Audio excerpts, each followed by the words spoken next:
दशहरे के बाद स्वास्थ्य में लगातार गिरावट आ रही है। अचानक हेल्थ के नए चैलेंज सामने आ रहे हैं। काम में अचानक रुकावट आ गई, नौकरी जाने का खतरा पैदा हो गया है, कहीं पैसा फंस गया है, अचानक से कोई कपड़ा गायब हो गया है, काम करने का मन नहीं करता। बहुत हद तक संभावना है कि आप किसी तंत्र प्रयोग का शिकार हो गए।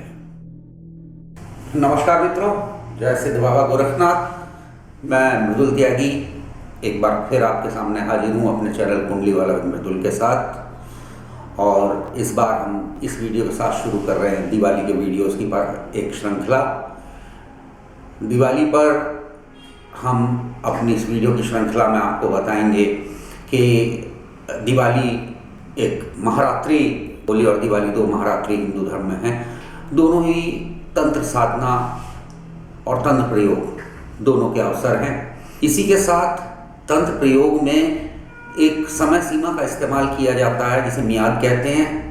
तो अधिकतर तंत्र प्रयोग होली या दिवाली की समय सीमा को लेकर किए जाते हैं। इस समय सीमा का मतलब है कि जिस पर यह तंत्र प्रयोग किया जा रहा है वह दिवाली या होली इन दो महारात्रियों को पार न कर पाए। इसके अलावा दिवाली के एक पखवाड़े पूर्व से आपका अनिष्ट, आपका बुरा चाहने वाले आप पर तंत्र प्रयोग कर सकते हैं। तो इस वीडियो में मैं आपको ये बताने का प्रयास करूंगा कि किस तरह के तंत्र प्रयोग दिवाली पर होते हैं, ये कैसे किए जाते हैं, क्या आप सावधानियां बरतें, क्या चीज़ खाएं। दिवाली उपहारों, लेन देन, मिठाई का पर्व है। दिवाली प्रेम का पर्व है, लेकिन दुष्ट लोगों के लिए दिवाली अपना शत्रुता को पूरा करने का अवसर है, आपके सुख को चुराने का अवसर है। तो सबसे पहले मैं आपको ये बता दूं कि तंत्र होता कितने प्रकार का है। विचार कर्म के 9 प्रकार बताए गए हैं। मारण, मोहन, विद्वेषण, उच्चाटन, वशीकरण, आकर्षण, यक्षिणी साधना, रसायन क्रिया। ये 9 प्रकार के तांत्रिक कर्म हैं जिससे किसी को चोट पहुंचाई जा सकती है, पीड़ा पहुंचाई जा सकती है, आकर्षण किया जा सकता है, वशीकरण किया जा सकता है। मारण प्रयोग से किसी की मृत्यु का भी इंतजाम किया जा सकता है। उच्चाटन का प्रयोग 2 लोगों में शत्रुता कराने के लिए किया जाता है। मोहन भी एक प्रकार का वशीकरण है। आपने अक्सर सुना होगा कि ये हमारी बात नहीं सुनता और फला के कहने में चलता है। यह वशीकरण प्रयोग या मोहन प्रयोग का एक प्रकार है। दिवाली पर एक पखवाड़े पहले से तामसिक शक्तियाँ शक्तिशाली होने लगती हैं। उसी प्रकार सात्विक शक्तियाँ भी शक्तिशाली होने लगती हैं। यह दिवाली पर तामसिक और सात्विक शक्तियों के आपसी संघर्ष का भी समय है। सात्विक साधना के लिए दिवाली एक उत्तम अवसर है। उसी प्रकार तामसिक और वाममार्गी अभिचार कर्म, इन साधनाओं के लिए भी दिवाली एक उत्तम अवसर है। इनके विस्तार में जाने से बेहतर होगा कि हम इन प्रयोगों की पहचान और इनसे बचाव के तरीके पर बात करें। दशहरे के बाद खास तौर पर जिन लोगों के स्वास्थ्य में लगातार गिरावट आ रही है, अचानक हेल्थ के नए चैलेंज सामने आ रहे हैं, उन लोगों को विशेष सावधानी बरतनी चाहिए।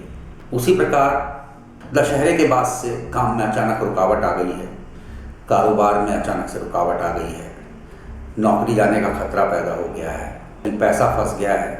बहुत हद तक संभावना है कि आप किसी तंत्र प्रयोग का शिकार हो गए हैं। इसी प्रकार काम करने का मन नहीं करता, लेटे रहने का मन करता है। ये मन करता है कि दिन में सो लें, काम पे ना जाएं। यहाँ तक कि देखने में आया है कि ऐसे व्यक्ति को बार बार कहने पर भी व्यक्ति नहाने के लिए तैयार नहीं होता, काम पर जाने के लिए तैयार नहीं होता। धक्के देकर यदि ज़बरदस्ती घर से काम के लिए भेज दिया जाए तो वह व्यक्ति काम पर जाकर भी पूरे मन से काम नहीं करता। काफ़ी संभावना है कि तंत्र प्रयोग का शिकार हो गया है। एक और विशेष बात कि आपके घर में दशहरे के बाद यदि अचानक से कोई कपड़ा गायब हो गया है, कोई कपड़ा नहीं मिल रहा है, काफ़ी ढूंढने पर भी नहीं मिल रहा है, तो इस बात का ध्यान रखें कि जिस व्यक्ति का कपड़ा है वह तंत्र प्रयोग का शिकार हो सकता है। दिवाली से पूर्व अचानक पार्टनर से मतभेद हो गए हैं, किसी मित्र से मतभेद हो गए हैं, घर में लड़ाई होने लगी है, पति पत्नी के बीच विवाद होने लगा है, भाइयों के बीच अचानक से दरार पैदा हो गई है। बहुत हद तक संभावना है कि विद्वेषण कर्म का आप शिकार हो गए। यह भी देखने में आया है कि अचानक से व्यक्ति किसी की तरफ झुकने लगा है, अपने घर का सामान का ध्यान नहीं दे रहा है, लेकिन कहीं बाहर किसी व्यक्ति के लिए सब कुछ करने के लिए तैयार है, यहाँ तक कि घर के पैसे, अपनी कमाई के पैसे भी कहीं घर के बाहर रखने लगा है, तो बहुत हद तक संभावना है कि उस पर मोहन प्रयोग या वशीकरण प्रयोग हो गया है। ये दिवाली के समय मैं इसलिए बता रहा हूँ कि इनकी पहचान, इन सारे तंत्र प्रयोग की पहचान अपने शीर्ष पर पहुँच जाती है, और अक्सर दिवाली गुजर जाने से पहले इन सारे तंत्र प्रयोगों का उपचार जरूर करा लेना चाहिए, क्योंकि दिवाली के बाद इन सारे तंत्र प्रयोगों का उपचार बहुत मुश्किल हो जाता है। समय सीमा गुजर जाने के बाद, मियाद गुजर जाने के बाद बहुत अच्छे जानकार लोग भी इनका उपचार नहीं कर पाते। आपने जान लिया कि तामसिक तंत्र के कितने प्रकार होते हैं, ये किस प्रकार असर करता है। मैंने बहुत संक्षेप में इसकी पहचान बताई है। इसकी पहचान आपके इर्द गिर्द है तो सावधान हो जाइए, उपचार का प्रयास कीजिए। इसके साथ ही मैं आपको बताने जा रहा हूँ कि दिवाली पर आप किन चीज़ों से बचें, क्योंकि दिवाली पर होने वाला तंत्र प्रयोग, दिवाली पर होने वाला अविचार कर्म बहुत तीव्र होता है, इसका बहुत तेज़ी से असर होता है और इसका परिणाम बहुत जल्दी आता है। अविचार कर्म में सबसे ज़्यादा इस्तेमाल होने वाली चीज़ें सफ़ेद चीज़ें और ख़ास तौर पर सफ़ेद मिठाई है। दिवाली के कम से कम एक पखवाड़े से पहले आप किसी की दी हुई सफ़ेद मिठाई ऐसे ही ना खा लें। यदि कोई आपको विशेष रूप से आग्रह करता है कि आपके लिए ये मैं मिठाई लाया हूँ, आप इसे खाएं, तो आप कोशिश कीजिए कि वह व्यक्ति भी आपके साथ खाए। इस प्रकार अविचार कर्म का प्रयोग उस व्यक्ति जो व्यक्ति इस अविचार कर्म को करना चाहता है, यदि वह भी उस मिठाई को खा लेता है तो अविचार कर्म का प्रभाव टूट जाता है। दिवाली पर मिठाइयों का लेन देन बहुत होता है। बचने का एक ही तरीका है, सावधानी।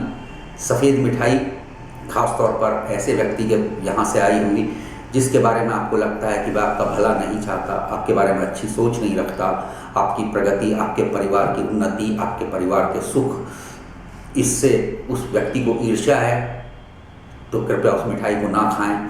इसके अलावा अविचार कर्म में इस्तेमाल होने वाली और बहुत सारी चीज़ें हैं जिनका सेवन कम से कम दिवाली से पहले किसी के द्वारा दिया गया है तो बिल्कुल ना करें।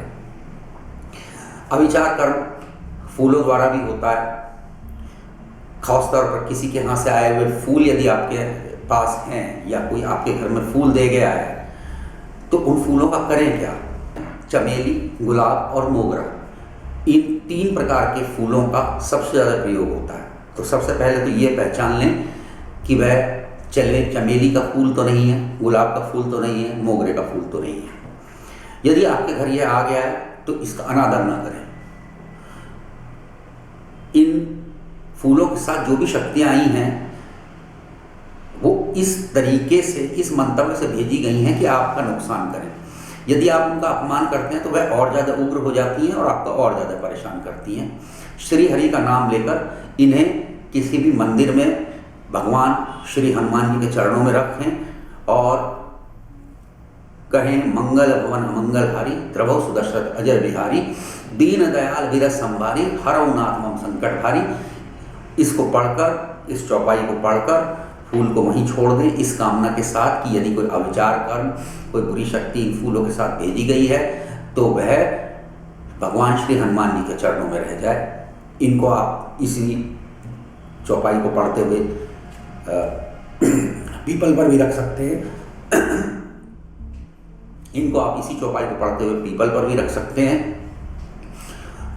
आप इन सब चीज़ों को रखते हुए 11 बार गायत्री मंत्र का जाप भी कर सकते हैं। यदि आपके घर सफ़ेद मिठाई आई है और आपका मन नहीं मानता उस मिठाई को खाने के लिए, तो उस मिठाई को आप गाय को या काले भैंसे को खिला सकते हैं। गाय को खिलाने का लाभ ये है कि यह प्रयोग आप पर असर नहीं करेगा। काले भैंसे को खिलाने का लाभ ये है कि यह प्रयोग जहाँ से आया है, यह शक्ति जहाँ से आई है, उसी व्यक्ति के यहाँ वापस चली जाएगी।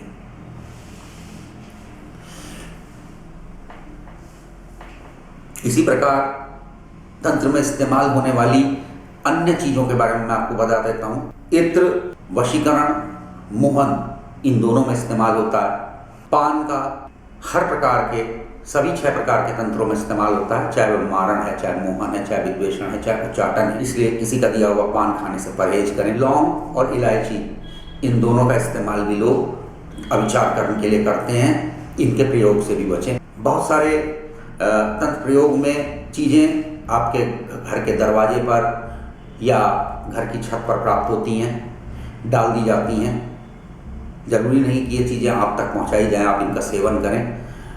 अभिचार करने के लिए, इन बुरी शक्तियों का प्रयोग करने के लिए आपको दिवाली के पास अक्सर आपने देखा होगा कि कोई दरवाजे पर सिंदूर डाल गया है, आपने देखा होगा कि कोई साबुत उड़द डाल गया है, आपने देखा होगा कि काली मिर्च का भी प्रयोग करते हैं लोग। कुछ लोगों को ये अनुभव हुआ होगा कि एक शाम को या रात के समय एक किसी लोबान या गूगल वाली धूप बत्ती की खुशबू आपको महसूस हुई होगी।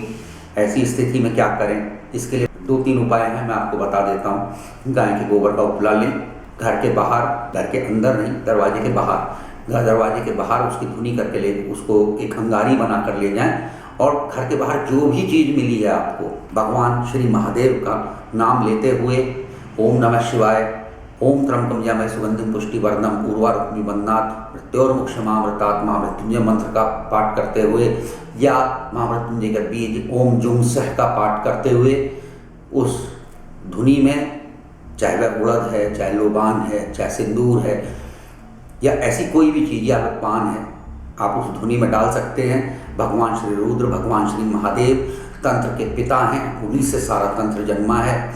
भगवान से प्रार्थना करें कि ये अभिचार कर्म मुझ पर प्रयोग या विचार प्रयोग या विचार कर्म मुझ पर प्रभाव ना डाले। इस प्रकार आप इन सावधानियों के साथ किसी भी अभिचार कर्म और तंत्र प्रयोग से बच सकते हैं। अगले वीडियो में मैं आपको बताऊंगा कुछ छोटे छोटे से उपाय, बहुत साधारण उपाय, जिनके जरिए आप अपने घर के अंदर पहले से हुए तंत्र प्रयोग या अभिचार कर्म के प्रयोगों को खत्म कर सकते हैं। यदि कोई व्यक्ति उन प्रयोगों का शिकार बना हुआ है तो उनका उपचार आप स्वयं अपने घर के अंदर कर सकते हैं। इसलिए हमारे वीडियो आप लाइक करें, चैनल को सब्सक्राइब कर लें, बेल आइकॉन दबा दें। बहुत जल्दी हम दूसरा वीडियो लेकर आ रहे हैं और यह प्रयोग वास्तव में आपको बहुत बड़े बड़े संकटों से बचाने के लिए मददगार साबित होंगे। नमस्कार, जय सिद्ध बाबा।